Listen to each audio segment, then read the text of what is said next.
আজই ডাউনলোড করুন আর এনজয় করুন আপনার পছন্দের শো। আরে বাবা, হাওড়া কোন অংশে কম না, হাওড়ার সামলে সুমলে একদম পুরো বলিষ্ঠ হয়ে উঠেছে। আর আমি তো শুরুতে বলেই ফেলেছি যে আমরা নারী, আমরা সব পারি, আমরাই পারি।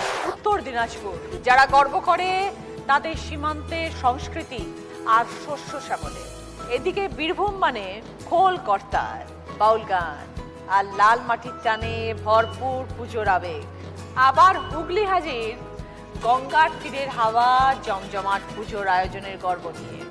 অন্যদিকে হাওড়ার পুজো মানে আলো, রং আর উদ্যমে ভরা প্রতিযোগিতা, যার টেক্কা দেয় কলকাতা শহরকেও। চৈতালি ক্লাব, রায়গঞ্জ থেকে অঙ্কিতা, তোমাদের 59 বছরের পুজো। তোমার বাপের বাড়ির পুজো না শ্বশুর বাড়ির পুজো? আমার শ্বশুর বাড়ির পুজো। শ্বশুর। তার আগে তুমি কোথায় থাকতে? আমি বালুরঘাট, দক্ষিণ দিনাজপুরের মেয়ে। আচ্ছা, এখানে কত বছর হলো এসছো? এখানে 13 বছর হলো এসেছি। বা 13 বছর ধরে পুজো দেখছো তুমি? হ্যাঁ, 13 বছর ধরে পুজো দেখছি এবং 4 বছর ধরে আমি পুজো কমিটির সাথে যুক্ত আছি। আচ্ছা, কি কাজ তোমার, কি করো? আমার পুজোর তৃতীয়া থেকে আমাদের পুজো শুরু হয়, তৃতীয়াতে ওপেনিং হয়। আমি কালচারাল সেক্রেটারি দিদি। যতগুলো স্টেজ পারফরমেন্স হয় আমি সব দিকটাই দেখি। তোমারটা কেন সেরা? আমাদের পুজো সেরা এই কারণেই সেরা, আমাদের পুজো হয় হারিয়ে যাওয়া কুঠির শিল্প নিয়ে হয় আমাদের পুজো। এছাড়া যে কটা দিন পুজো চলে এবং সারা বছর আমরা দুস্থ ছেলে মেয়েদের পড়াশুনোর বই খাতা দেই, পিছিয়ে পড়া মানুষ যারা হয়তো টাকা পয়সার অভাবে কোনো কিছু করতে পারছে না, তাদেরকে আমরা ওই পুজোর কটা দিন স্টেজ দেই এবং স্টেজ দিয়ে দেখি যে তারা কিসে পারদর্শী। তারপরে যখন দেখি, বুঝি যে না, এই জিনিসটা তারা ভালো পারছে কিন্তু তারা পয়সার অভাবে করতে পারছে না, আমরা আমাদের ক্লাব কর্তৃপক্ষের তরফ থেকে তাদের বাড়িতে যাই, গিয়ে চেষ্টা করি কোনো টিচার হোক বা শিক্ষক শিক্ষিকার কাছে গিয়ে যাতে শেখে। এছাড়া দিদি, যে সমস্ত পয়সার অভাবে যারা বিয়ে দিতে পারছে না সেই সমস্ত মেয়েদেরকে আমরা বিয়ে দেওয়াই। এছাড়া দিদি, বছরে আমাদের 2 বার রক্তদান শিবির হয়। এবার তোমাদের পুজোর থিম কি? এবার আমাদের পুজোর থিম শিবালয়। তো তোমাদের ওখানে ভিড় কিরকম হয়? প্রচুর ভিড় হয় দিদি, প্রচুর পরিমাণে ভিড় হয়। আমরা যত সাধ্য চেষ্টা করি তাদেরকে আমরা সুপরিষেবা দেওয়ার, যাতে তারা সুস্থভাবে প্রতিমা দর্শন করেন। আর তোমাদের কি ওখানে ভোগ টোক সব খাওয়ানো সব কিছু হয়? প্রতিদিন দিদি ভোগ দেওয়া হয় এবং অষ্টমী নবমী আমাদের ভোগ খাওয়ানোও হয়। এছাড়া তো আছেই, প্রতিদিন তো ভোগ চলছেই। তোমাদের পুজো শুরু হয় কবে থেকে? আমাদের পুজো তৃতীয়াতে শুরু হয় দিদি, তৃতীয়াতে ওপেনিং হয়ে যায় এবং তৃতীয়াতে ওপেনিং হওয়ার পর থেকে বিভিন্ন রকমের স্টেজ প্রোগ্রাম হতে থাকে, নাচ গান। পুজোর অনেক শুভেচ্ছা রইল অঙ্কিতা। সাগরিকা দি, 35 বছরের পুজো আপনাদের। হ্যাঁ, আপনার নিজস্ব যোগদান কিভাবে এই পুজোর সাথে? তার আগে একটু ছোট করে বলে দিই, পাশের অঙ্কিতা তো আমাকে, উত্তর দিনাজপুরটা আমাকে বেশ রীতিমতো বলেই ফেলেছে, সামলে থেকো, সামলে থেকো। আরে বাবা, হাওড়া কোন অংশে কম না, হাওড়ার সামলে সুমলে একদম পুরো বলিষ্ঠ হয়ে উঠেছে। আর আমি তো শুরুতেই বলেই ফেলেছি, কিন্তু কম না। আচ্ছা, আর আমি তো শুরুতে বলেই ফেলেছি যে আমরা নারী, আমরা সব পারি, আমরাই পারি। তো আমরা নারী শক্তিতে বলিয়ান।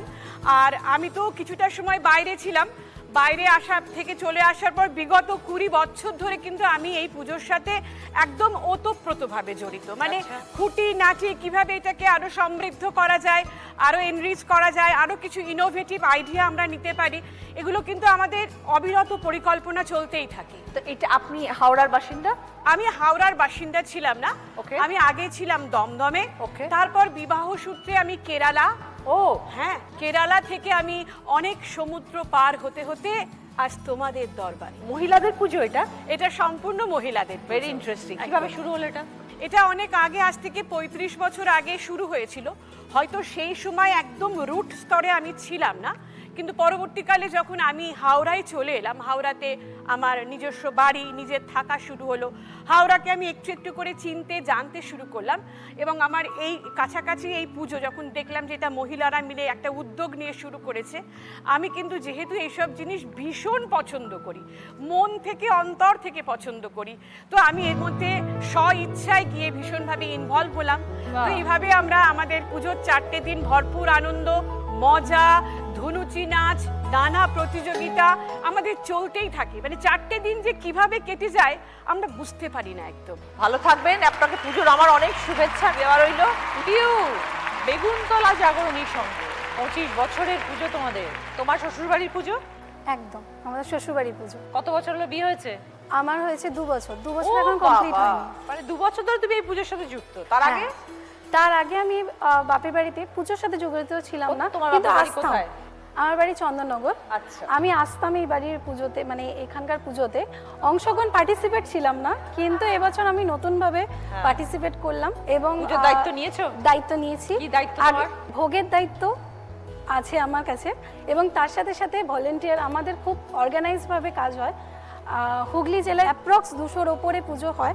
সেই জায়গায় আমাদের বারোয়ারি চিরাচরিত থিম থেকে আলাদা একটা থিমে কাজ করে। তারা চায় যারা এই ব্যান্ডেল পরিদর্শন করতে আসছে সমাজের একটা মেসেজ নিয়ে তারা যেন যায়। আগের বছর লাস্ট ইয়ারেও আমাদের ছিল।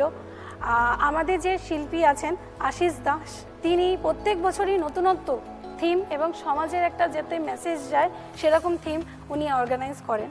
এবং আমাদের চতুর্থী থেকে আমাদের পুজো স্টার্ট হয়ে যায়। পুজোর 4টে দিন কিভাবে কাটাও? আমরা পুজো 4টে দিন নয়, আমরা পুজো 7টা দিন, কেন মহালয়া থেকে আমাদের পুজো শুরু হয়ে যায়। মহালয়ের দিনকে কালচারাল প্রোগ্রাম তো হয়, হুগলি জেলায় বিশাল বড় করে আমাদের বসে আঁকো প্রতিযোগিতা হয়। এবং চতুর্থীর দিনকে আমরা সবাই মহিলা পুরুষ সবাই মিলে আমরা ঠাকুর আনতে যাই। প্রথম যখন আমরা পুজোটা শুরু করেছিলাম মাত্র 40টা পরিবার নিয়েই পুজোটা শুরু হয়েছিল, কিন্তু ধীরে ধীরে আজকে 25 বছর হয়ে গেল আমরা বিশাল আকারে আজ পুজো করছি। এবং হুগলি জেলায় সবচাইতে নামকরা পুজো বেগুনতলা জাগরণী সংঘ। বীরভূম থেকে এসছে নবীন ক্লাব থেকে অনুশ্রী দাস। কত বছরের পুজো তোমাদের? আমাদের ক্লাবে আগে কালী পুজো হতো। সেখানে একজন কর্মকর্তা, তার ইন্টারকাস্ট ম্যারেজ হয়। সেখানে আরেকটা পাশে পুজো হয় দুর্গা পুজো। সেখানে ইন্টারকাস্ট ম্যারেজ হওয়ার জন্য তাদেরকে সেই পুজোতে ইনভলভমেন্ট করতে দেওয়া হয় না। সেই জন্য ক্লাবের যেই কর্মকর্তাগুলি ছিলেন তারা সবাই একসাথে মিটিং করে 1 মাসের মধ্যে একটা ছোট্ট পুজো করে মাত্র 15,000 টাকা দিয়ে। সেই পুজোটা আজকে এতটা দূরে এগিয়ে এসেছে যার কোনো বাজেট আমাদের থাকে না দিদি। আমাদের যেটা পুজো হয় সেটাই আমাদের বাজেট। আমরা এবছর রজক জয়ন্তী 25 বছরে পড়েছে।